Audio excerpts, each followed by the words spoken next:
నాకు ఒక ఫ్రెండ్ ఉంది. ఆ ఫ్రెండ్ నేను చిన్నప్పటి నుంచి బాగుండేవాళ్ళం ఇద్దరమే.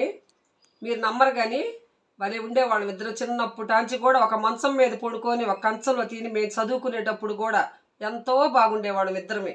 అసలు ఒకళ్ళు ఇడిచి ఒకళ్ళు అసలు ఉండేవాళ్ళం కాదు, అంత బాగుండేవాళ్ళమే. అలాంటిది ఈ మధ్య జబ్బు చేసి చచ్చిపోయింది. వాళ్ళ ఆయన అంత ముందే చచ్చిపోయాడు. వాళ్ళ ఆయన కూడా బాగోక వాళ్ళ ఆయన చచ్చిపోయాడు. ఈ మధ్య ఆమె కూడా చచ్చిపోయింది. చచ్చిపోయిన తర్వాత పిల్లలు, చిన్న పిల్ల, ముగ్గురు ఆడపిల్లలు అయితే ఆ పిల్లల్ని చూసేవాళ్ళు ఎవ్వరు లేరు. ఆస్తి ఆస్తి అంతా పోయింది. ముగ్గురు ఆడపిల్లలు. ఆ పిల్లలు ఇద్దరు నిర్దాక్షిణ్యంగా అట్నే ఉండిపోయారు. పిల్లల్ని చూసేవాళ్ళు లేక ఈ పెద్దమ్మాయి ఏం చేసింది, బాధ్యత అంతా మీదేసుకొని ఆ పిల్లలకి కష్టపడి పనిచేసి కాస్తో కూస్తో సంపాదించి కొద్దిగా ఇల్లు ఉంటే ఆ ఇల్లు అమ్మి చిన్న పెద్ద ఇద్దరికి చెల్లెళ్ళిద్దరికి పెళ్లి చేసేసింది. పెళ్లి చేసి అత్తగారింటికి పంపించేసింది. తను పెళ్లి చేసుకోకుండా వాళ్ళ అమ్మ నాన్న ఇద్దరు లేరు కదా పాపం. ఈ అమ్మాయి తల్లి తండ్రి స్థానంలో ఉండి ఆ పిల్లలిద్దరికి పెళ్లి చేసింది. అందరు ముక్కు మీద వేలేసుకున్నారు. ఎట్ట చేసిందో చూడాలి. ఆ బంగారు తల్లి అట్ట చేసింది. చేసి అట్నే ఉంది. అట్నే ఉండి అట్నే చివరికి ఈ మధ్య కలిసి ఒకసారి అంది కదా, చిన్నమ్మ నాకు కూడా నా చెల్లెలిద్దరికి పెళ్లి చేశాను, నేను ఒంటరిగా మిగిలిపోయాను, నాకు పెళ్లి చేసుకోవాలని ఉంది, అది ఇదేని అంది. నీ అదృష్టం ఎట్టుందోనమ్మా, చూద్దాం ఎవరన్నా ఉంటే అని మాట వరుసగా అన్నా నేను కూడా. తర్వాత అమ్మాయి వెళ్ళిపోయింది. వాళ్ళది వేరే ఊరు. వెళ్ళిపోయిన తర్వాత అమ్మాయి ఒకసారి కూరగాయలు తెస్తానికి మార్కెట్ కాడికి వెళ్ళిందంట. మార్కెట్ కాడికి వెళ్తే ఆ అమ్మాయి ఫ్రెండ్ కనపడిందంట. ఆ అమ్మాయి ఫ్రెండ్ కనపడి ఈ అమ్మాయి పేరు సుజాత, మా ఫ్రెండ్ కూతురు పేరు సుజాత. ఆ సుజాత, నువ్వు పెళ్లి చేసుకోలేదుగా, అంతే ఉండవుగా అందంట. అంటే మా చెల్లెలిద్దరికి పెళ్లి చేశాను, మా అమ్మ మా నాన్న లేరు కదా, బాధ్యత అంతా నాదే కదా, అంతా మీదేసుకొని పెళ్లి చేశాను, ఇంకా నా కర్మ ఎట్టుందో, నాకు ఒంటరిగా ఉండాలంటే కష్టంగా ఉంది, కానీ నన్ను పట్టించుకునే వాళ్ళు ఎవరు, నా వయసు కూడా చాలా వచ్చింది, నాకు 30 ఏళ్ళ పైన ఉండయి, 30-35 దాకా ఉంటాయి అమ్మాయికి, నన్ను ఎవరు పెళ్లి చేసుకుంటారు, నేను ఆశ కూడా వదులుకున్నాను, పెళ్లి మీద ఆశ వదులుకున్నాను, నా పరిస్థితి ఎలా ఉందో, నా రాత ఎలా ఉందో అని చెప్పుకొని బాధపడిందంట. బాధపడితే ఆ అమ్మాయి ఎందంట, నువ్వేమనుకోకపోతే నేను ఒక మాట చెబుతాను, మా అన్నయ్య ఉన్నాడు, మా అన్నయ్యని పెళ్లి చేసుకుంటావా అందంట. వాళ్ళ అన్నయ్య అంటే వాళ్ళు బాగా కోటేశ్వర్లు అండి. ఆ అమ్మాయి వాళ్ళు బాగా బాగా డబ్బుండోళ్ళు అంట వాళ్ళు. అనేసరికి ఈ అమ్మాయి చూసిందంట. చూసేసరికి నేను చెప్పేది నిజమే సుజాత, అబద్ధం కాదు, మా అన్నయ్యకి పెళ్లి చేశాము, పెళ్లి చేస్తే మా అన్నయ్యకి పిల్లలు పుట్టలేదు, పిల్లలు పుట్టకపోతే అమ్మాయి చానాలు ఉంది కానీ పిల్లలు పుట్టలేదు అని చెప్పి పిల్లలు పుట్టినోడు నాకెందుకు అని చెప్పి అమ్మాయి వెళ్ళిపోయింది. విడికాయతాలు తీసుకున్నారు. మా అమ్మ కూడా లేదు, మా అమ్మ కూడా ఈ మధ్య చచ్చిపోయింది, మా నాన్న మా అన్నయ్య ఇద్దరే ఉంటున్నారు, మాకు ఎంత చాలా ఆస్తి ఉంది నీకు తెలుసు కదా, కానీ మా అన్నయ్య పెళ్లి చేసుకోమంటే నాకు వద్దు అంటున్నాడు. నేను మా అన్నయ్యతో మాట్లాడి, మరి నువ్వు చేసుకుంటాను, మా అన్నయ్య పిల్లలు మాత్రం పుట్టరు, నువ్వు చేసుకుంటానంటే మా అన్నయ్యతో మాట్లాడి నీకు ఇష్టమైతే పెళ్లి చేసుకుంటానంటే మాట్లాడతా, లేకపోతే మాట్లాడను అని చెప్పిందంట. అంటే ఈ అమ్మాయి ఏం చేసింది, పాపం ఒంటరిగా ఉండలేకపోతుంది. ఒక్కటే ఎవరు పలకరించే దిక్కు కూడా లేరు. అట్నే ఉంటుంది ఒంటరిగా. ఏదో పని చేసుకొచ్చుకొని తిని బతికి అట్నే ఉంటుంది. ఏదో పనికి వెళ్ళిద్ది, పొలానికి పనికో దేనికి వెళ్ళిద్ది. ఇంట్లో ఉంటుంది. ఇంట్లో ఉంటుంటే ఆలోచించుకొని అందంట, నేను చేసుకుంటాను, మీ అన్నయ్యతో మాట్లాడి అందంట. ఆ అమ్మాయి ఏందంట, మా అన్నయ్యకి పిల్లలు పుట్టరు, మా అన్నయ్య పిల్లలు పుట్టరని అది అందరికీ తెలిసిపోయింది. మళ్ళీ నువ్వు కూడా చేసుకొని వచ్చి నాకు పిల్లలు కావాలి అది ఇదని ఒక ఆమె బజార్ ఎక్కి చెల్లింది. నువ్వు కూడా ఏమైనా గొడవ చేసావనుకో, మా అన్నయ్య మాకు దక్కడం, దానికి ఇష్టమైతేనే నువ్వు 100% ఆలోచించుకొని చెప్పు నాకు, అంతేగాని నువ్వు ఒంటరిగా ఉంటున్నావు అని చెప్పి ఆలోచించుకొని మాత్రం చెప్పొద్దు అని చెప్పి అందంట. నేను నిజంగా చెబుతున్నాను, నేను నిజంగా పెళ్లి చేసుకుంటాను, నాకు ఒక తోడు కావాలి, మీ అన్నయ్య విషయాలు నాకు అన్నీ చెప్పావు కాబట్టి నాకు ఇష్టమయ్యే నేను చేసుకుంటానంటున్నా. నాకు ఇష్టమై చేసుకుంటున్నా కాబట్టి అతనికి పిల్లలు లేరని పిల్లలు పుట్టరని ఇవన్నీ నేను ఆలోచించను. మీ అన్నయ్య నా కడుపులో పెట్టుకొని చూసుకుంటా, ఇంత మాట కూడా నేను బయటికి రానేను. నాకు ఒక తోడు కావాలి, నేను ఒంటరిగా ఉంటున్నాను, దిక్కు మొక్కు లేకుండా పడి ఉంటున్నాను, రోజులు అసలే బాగోలేదు అని బాధపడిందంట. ఈ అమ్మాయి ఏం చేసింది, వాళ్ళ అన్నయ్యతో చెప్పిందంట. వెళ్ళి వాళ్ళ అన్నయ్యతో చెప్పి, మా ఫ్రెండ్ మంచిది, 1వ నెంబర్ది, చెల్లెలిద్దరికి పెళ్లి చేసి పాపం అంతే ఉంది అన్నయ్య, నువ్వు పెళ్లి చేసుకో, నీ రహస్యాలన్నీ నేను చెప్పాను, అది ఇదని చెబితేను వాళ్ళ నాన్నను వాళ్ళ అన్నయ్య ఇద్దరు ఒప్పుకున్నారంట. ఒప్పుకుంటే ఈ అమ్మాయికను ఆ అబ్బాయికి ఇద్దరు పెళ్లి చేసేసారు. పెళ్లి చేసేసిన తర్వాత ఇంకా ఈ చిన్న గుడిసెలో ఉంటుంది, పూరి గుడిసెలు అద్దెకి, ఇక్కడి నుంచి వెళ్ళిందంట, అత్తగారింటికి వెళ్ళిందంట. అన్నీ అక్కడే అయినాయి అంట. అత్తగారింటికి వెళ్ళిన తర్వాత ఆ రోజు ఫస్ట్ నైట్ రోజు ఇంట్లోకి పోకుండా ఆ అబ్బాయి తడబడితే బయట నుంచున్నాడంట. అవన్నీ చెప్పింది నాకు. బయట నుంచుంటే చేయి పట్టుకుందంట. వెళ్ళి చేయి పట్టుకొని, మీరేం బాధపడబాకండి, మీ రహస్యాలన్నీ నాకు తెలుసు, మీ చెల్లెలు నాకు అన్నీ చెప్పింది, మీరేం కంగారు పడొద్దు, మీ గురించి నేను ఇంత కూడా బయటికి చెప్పను, నేను ఒంటరిగా ఉంటున్నా. నా చెల్లెలిద్దరికి పెళ్లి చేశాను. నాకు తోడు కావాలి కాబట్టి నేను చేసుకున్నా. నేను వేరే ఆలోచనలతో, వేరే ఆశలతో నేను చేసుకోలేదు. నేను తోడు కోసమే చేసుకున్నా అని చెప్పిందంట. అసలు ఆ ఇల్లు ఉందంట, ఇంద్రభవనం ఉండట్టుందంట. అంత జమీందారులంట వాళ్ళు. అసలు వామ్మో! ఈ గుడిసెలో ఉండే పిల్లని నేను నాకింత అదృష్టం ఉందా అని చెప్పి ఆ వెళ్ళిన రోజంట ఆ అమ్మాయి ఎంతో సంతోషించిందంట. ఆ ఇంద్రభవనం లాంటి ఇంటికి కోడలుగా వెళ్ళింది ఆ అమ్మాయి. అసలు పెళ్లి కాదు అనుకున్న అమ్మాయి అని చెప్పి, కాదు ఈ అబ్బాయి పిల్లలు పుట్టరని చెప్పి అనుకొని ఆయనకి ఇష్టపడే చేసుకుంది అని చెప్పి చెప్పిందంట మొగుడికి. మొగుడు చాలా సంతోషించి ఉంగరం తొడిగాడంట. చేతికి ఉంగరం కూడా తొడిగాడంట. ఉంగరం కూడా చూపించింది. ఉంగరం తొడిగాడంటే ప్రేమతో బాగా చూసుకుంటున్నారు ఆ అమ్మాయిని. మొగుడును 3 నెలలు అయింది పెళ్ళి అయ్యి అమ్మాయికి. మామ మొగుడు ముగ్గురు బాగా చూసుకున్నారు. ఇద్దరు తండ్రి కొడుకు ఇద్దరు ఈ అమ్మాయిని కాలు కింద పెట్టకుండా పని మనుషులు కూడా ఉన్నారంట ఇంట్లో. అంత బాగా చూసుకుంటున్నారంట. అంత బాగా చూసుకుంటుంటే డైనింగ్ టేబుల్ దగ్గర వాళ్ళకి పెద్ద డైనింగ్ టేబుల్ ఉందంట. ఆ డైనింగ్ టేబుల్ దగ్గర అన్నం తినడానికని కూర్చున్నారంట. కూర్చునేసరికి ఈ అమ్మాయి అంటే మామూలుగా పిల్లలు పుట్టరన్న మాటే కానీ సంసారం చేస్తాడు ఆ అబ్బాయి. సంసారానికి పనికొస్తాడు. సంసారం చేస్తున్నాడు, బాగానే ఉంటున్నారు. ఆ మొగుడు పెళ్ళాలు ఇద్దరు బాగుంటున్నారు. ఈ అమ్మాయి అంటే ఒకరోజు అనుకోకుండా కళ్ళు తిరిగి పడిపోయిందంట. టేబుల్ దగ్గర, డైనింగ్ టేబుల్ దగ్గర అన్నం తినడానికి కూర్చొని కళ్ళు తిరిగి పడిపోయిందంట. పడిపోగానే అబ్బాయి కంగారు పడిపోయి గబా గబా తీసి కూర్చోబెట్టి ముఖాన్ని నీళ్ళు చల్లి మామకు ఆ మొగుడు ఇద్దరు కలిసి నాకేం లేదు అన్నా కూడా హాస్పిటల్ తీసుకెళ్లారంట. హాస్పిటల్ తీసుకెళ్ళిన తర్వాత వీళ్ళ ఫ్యామిలీ డాక్టర్ అంట ఆయన టెస్టులన్నీ చేశాడంట. టెస్టులన్నీ చేసి అన్నీ పెట్టి నీ భార్య గర్భవతి అని చెప్పాడంట. అమ్మాయికి అప్పుడు పెళ్ళయి 3 నెలలు. ఇప్పుడు 3 నెలలు అమ్మాయి పెళ్ళయి 3 నెలలు అనేసరికి ఇంక ఈ అబ్బాయి అసలు చెమటలు పట్టినాయి అంటే ఈ అబ్బాయికి. నా భార్యకి గర్భం రావటం ఏంది, నేను అసలు నా పిల్లలు పుట్టరు కదా సర్టిఫికేట్. అంతకుముందు ఆ పెళ్ళాం ఉన్నప్పుడు టెస్ట్ చేసిన కాగితాలు కూడా చూపించారంట. ఆ టెస్ట్ చేసిన కాగితాల్లో పిల్లలు పుట్టరు అని, ఈ అబ్బాయి కణాలు తక్కువగా ఉండేవి, పిల్లలు పుట్టరని చెప్పారంట. నాకు డాక్టర్ అసలు పుట్టరని చెప్పాడు కదా, నా భార్య గర్భవతి అవ్వటం ఏంది, అసలు ఇదేందో నాకు అసలు అని అబ్బాయి తలకాయ తిరిగిపోయిందంట. తలకాయ తిరిగిపోయి ఆ డాక్టర్కి ఫీజు కట్టేసి ఆ కాగితాలు, ఆ టెస్ట్ చేసిన కాగితాలన్నీ తీసుకొని ఈ అమ్మాయిని లాక్కొని వచ్చి కారులో కూర్చోబెట్టుకొని స్పీడ్గా, వాడి కారు ఉంది, ఆ కారు స్పీడ్గా డ్రైవ్ చేసుకొని వచ్చి ఇంటికి వచ్చి ఆ అమ్మాయిని లాక్కొని వచ్చి లోపల పడేసాడంట. లోపల పడేసి తలకాయ పట్టుకొని కూర్చున్నాడంట.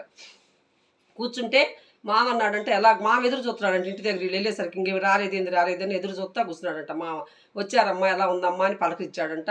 ఈ అమ్మాయి కూడా బాధగా ఏం మాట్లాడలేదంట. ఆ అబ్బాయి అంటే గబగబా అన్నాడంటే నీ కోళ్ళకి కడుపు, నీ కోళ్ళ గర్భవతి అయింది అన్నాడంట వాడు నాన్నతో.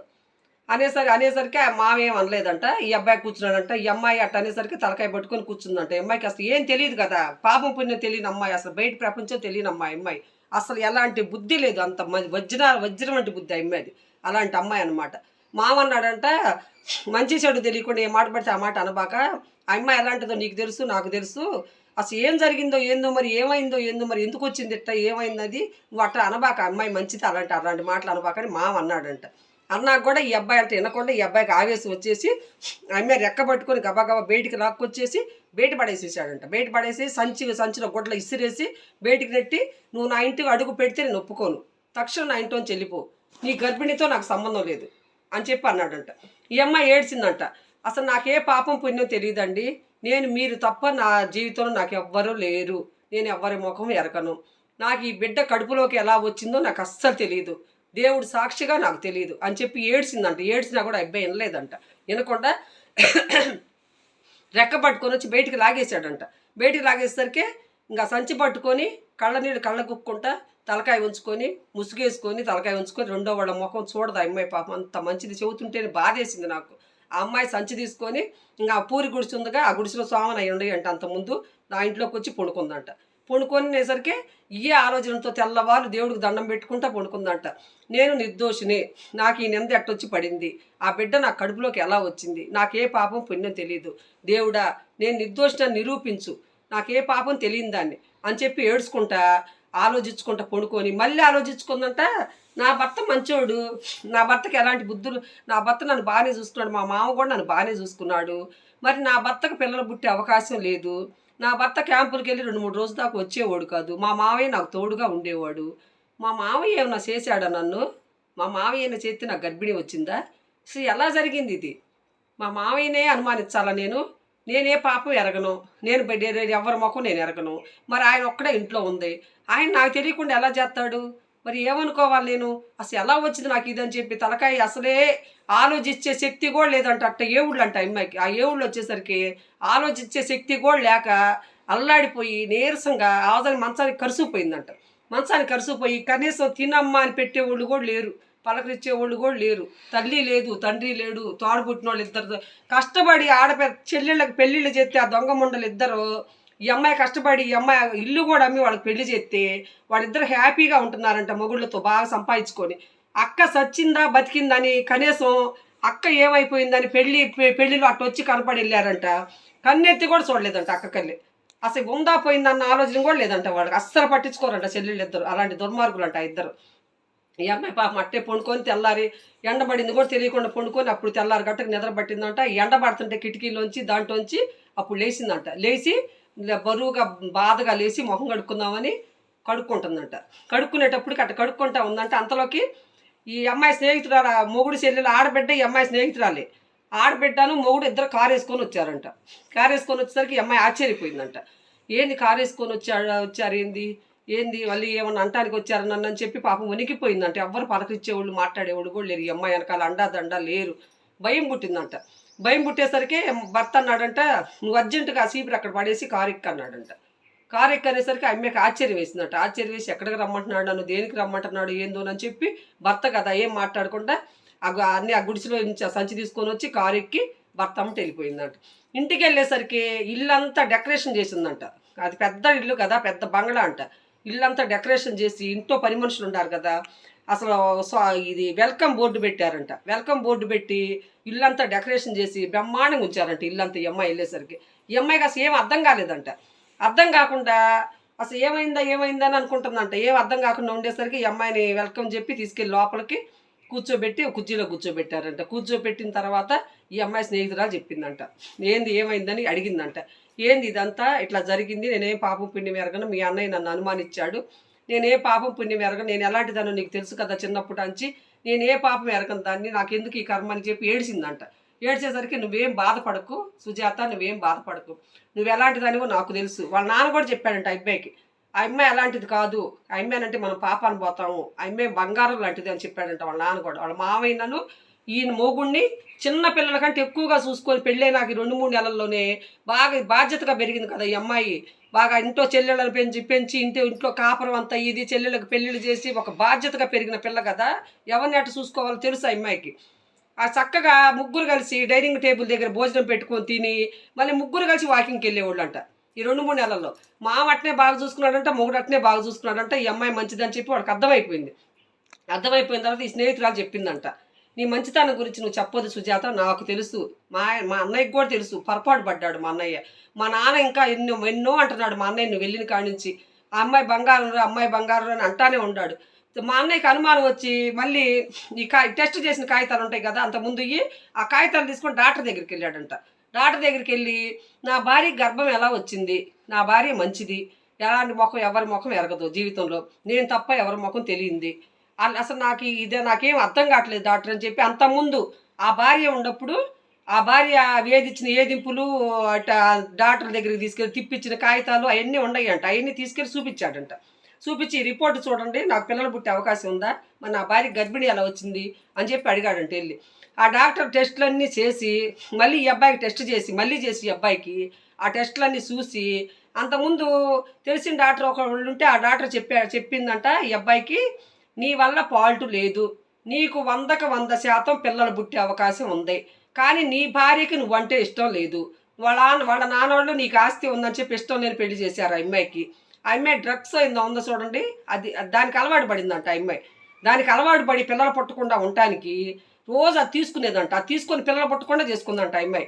పిల్లలు పుట్టకుండా చేసుకొని మళ్ళీ ఆ అమ్మాయి మీద నింద లేకుండా ఆ టెస్ట్లో ఆ డాక్టర్ కంటే డబ్బులు ఇచ్చిందంట. డాక్టర్కి డబ్బులు ఇచ్చి ఈ అబ్బాయికి పిల్లలు పుట్టరని చెప్పించిందంట. చెప్పించేసరికి ఆ డాక్టర్ అసలు నీకు పిల్లలే పుట్టరు జీవితంలో అని చెప్పాడంట. ఆ రిపోర్ట్లు కాగితాలు ఇప్పుడు ఈ అబ్బాయికి చేసిన రిపోర్టు కాగితాలు ఇవన్నీ టెస్ట్ చేసుకొని చూసుకుంటే ఈ అబ్బాయికి 100% పిల్లలు పుట్టే అవకాశం ఉందంట ఈ అబ్బాయికి. అవన్నీ దొంగ రిపోర్ట్లు అంట. ఆ దొంగ రిపోర్ట్లు అంతకుముందు పెళ్ళాన్ని చెప్పించిందంట అవన్నీ. ఆ పెళ్ళాకి ఇష్టం లేక ఈ అబ్బాయి కానీ వెళ్ళిపోవటానికి ప్లాన్ వేసి ఆ వంకతో వెళ్ళిపోయిందంట ఆ అమ్మాయి అని డాక్టర్ చెప్పాడంట. అసలు నీ వల్ల పాలిటీ లేదు, నీ పెళ్ళాం మంచిది, నీ వల్లే గర్భిణీ వచ్చింది, నీకు పిల్లలు పుట్టే అవకాశం ఉంది. ఇప్పుడు ఈ ఒక్కళ్ళే కాదు, ఇంకా పుడతారు నీకు పిల్లలు పుట్టే అవకాశం ఉంది. నువ్వు అమ్మాయిని అనుమానించబాక. అది అని డబ్బులు ఇచ్చి చెప్పించిన సర్టిఫికేట్లు అవన్నీ నీ పిల్లని డబ్బులు ఇచ్చి తెప్పించింది అందరూ డాక్టర్ చేత, ఇక్కడ మాకు తెలుసు అని చెప్పారంట వాళ్ళు ఎవరు. చెప్పేసరికి ఇంక ఈ అబ్బాయి కుంగిపోయాడంట. కుంగిపోయి నా పెళ్ళాం ఇంత మంచిది, నేను ఇంత అనుమానించాను అంటే ఈ అబ్బాయి తప్పు కూడా లేదు. ఆ అబ్బాయి స్థానంలో ఎవరుండో అట్నే ఆలోచిస్తారు. ఆ అబ్బాయి తప్పేం లేదు, మరి డాక్టర్ సర్టిఫికెట్లు కదా, ఆ అబ్బాయి అట అనుమానించడంలో తప్పేం లేదు అని ఇంకా డాక్టర్ చెప్పిన తర్వాత తన తప్పు తను తెలుసుకొని వెళ్ళి భార్యను తీసుకొచ్చుకొని సారీ అని చెప్పాడంటే వెళ్ళి, నన్ను క్షమించు సుజాత, నాకు ఇలా జరిగిద్దా నాకే తెలియదు అంటే, అమ్మాయి మంచిది కదా పాపం, అమ్మాయికి అసలు మొగుడు మీద కోపమే రాలేదంట. రాకుండా మీ తప్పేం లేదండి, మీ స్థానంలో ఎవరుండా కూడా ఇలాగే అనేవాళ్ళు, మీ తప్పేం లేదండి అని చెప్పి అమ్మాయికి క్షమాపణ గుణం ఉంది. అమ్మాయి దగ్గర అమ్మాయి మనసు మంచిది, ఎవరినైనా అర్థం చేసుకుంటుంది. ఆ అమ్మాయికి ఎవరినైనా సరే చక్కగా చూసుకోవటం ఒక్కటే తెలుసు ఆ అమ్మాయికి. అలాంటి ఆ అమ్మాయి అదృష్టానికి దేవుడు ఆ అమ్మాయి మంచితనానికి మెచ్చి ఆ అబ్బాయి పెళ్ళాం వెళ్ళిపోవటం, ఈ అమ్మాయి ఆ అబ్బాయి జీవితంలో ప్రవేశించటము, ఈ చెల్లెల్లో పట్టించుకోపోయినా కూడా దిక్కులేని సాగు చచ్చిపోయేదండి. ఆ భగవంతుడు ఆ అమ్మాయి ఫ్రెండ్ కనపడి ఆ అమ్మాయి పెళ్ళయ్యేటట్టు చేసింది. కానీ లేకపోతే ఆ అమ్మాయిని పట్టించుకునే వాళ్ళే ఉండేవాళ్ళు. ఆ అమ్మాయి చేసుకున్న పుణ్యం, అంత పెద్ద జమీందారు కోళ్ళయింది ఆ అమ్మాయి. పిల్లలు పుట్టే అవకాశం ఉంది. అంతకుముందు బాధపడిందంట కొద్దిగా పెళ్ళైన కొత్తల్లో. ఆ అమ్మాయి పిల్లలంటే భలే ఇష్టం అంట. పిల్లలంటే ఇష్టం, కానీ నా భర్త వల్ల పుట్టే అవకాశం లేదు కదా, లేకపోతే మళ్ళీ వాళ్లే పిల్లలు అనుకుంటానని చెప్పి అటు సర్దుకొని మామని మొగుడిని పిల్లల్లా చూసుకొని అటు చూసుకుందంట అమ్మాయి. అంత మంచిదంట అమ్మాయి. అలా చేసేసరికి అలా పెట్టేసరికి ఇంకా మొగుడు సారీ అని చెప్పాడంట. చెప్పిన తర్వాత తెలుసుకొని ఒకరికొకళ్ళు తప్పులు తెలుసుకొని ఆ అమ్మాయిని ఇంకా బాగా చూసుకొని కాలు కింద పెట్టకుండా చూసుకొని ఇంకా అమ్మాయిని బాగా చూసుకున్నారంట ఇద్దరు, తండ్రి కొడుకు ఇద్దరు. ఆ ఫ్రెండ్ కూడా ఇంకా అన్నీ చెప్పి 10 రోజుల నుండి ఆ అమ్మాయి దగ్గర అన్ని ఓదార్చి ఆ ఫ్రెండ్ కూడా వెళ్ళిపోయిందంట. వెళ్ళిపోయినాక ఇంక తెలుసుకొని ఆ అమ్మాయి బాగా చూసుకున్నారంట, బాగుందంట. తర్వాత మళ్ళీ నాకు ఒకసారి ఫోన్ చేసింది, నెంబర్ ఉంది అమ్మాయి నా దగ్గర. ఫోన్ చేసింది, చిన్నమ్మ నేను బాగుండాను, ఇప్పుడు ఇలా జరిగింది అని చెప్పింది. ఒక కథలాగా ఉంది నాకు చెబుతుంటే. కథలాగుండి నేను యూట్యూబ్ చేసుకుంటున్నానమ్మా చెప్పొచ్చా అంటేను, ఏముంది చిన్నమ్మ చెప్పు, ఏముంది దాంట్లో, నేను ఎవరో వాళ్ళకి తెలియదు, వాళ్ళెవరో నాకు తెలియదు కదా, చెప్పందని చెప్పి ఇప్పుడు నేను చెప్పాను అనమాట. నా ఫ్రెండ్ కూతురు ఇలా జరిగింది. నా ఫ్రెండ్ నేనంటే నేను అంత ప్రాణంగానే ఉండేవాళ్ళం మీ ఇద్దరు, అలాంటి ఫ్రెండ్ లేదు. కానీ ఆ అమ్మాయి పడ్డ కష్టాలు, 3 ఆడపిల్లలు కని చచ్చిపోతే, ఆ అమ్మాయి చెల్లెళ్ళకి పెళ్ళిళ్ళు చేసి అంత చేస్తే ఇంత సానుభూతి చూపించలేదండి చెల్లెళ్ళు. ఆ అమ్మాయి అన్యాయం అయిపోయింది. ఆ అమ్మాయి అందు దేవుడు ఉండి బంగారు వచ్చి కాపురం మొగుడు దొరికారు.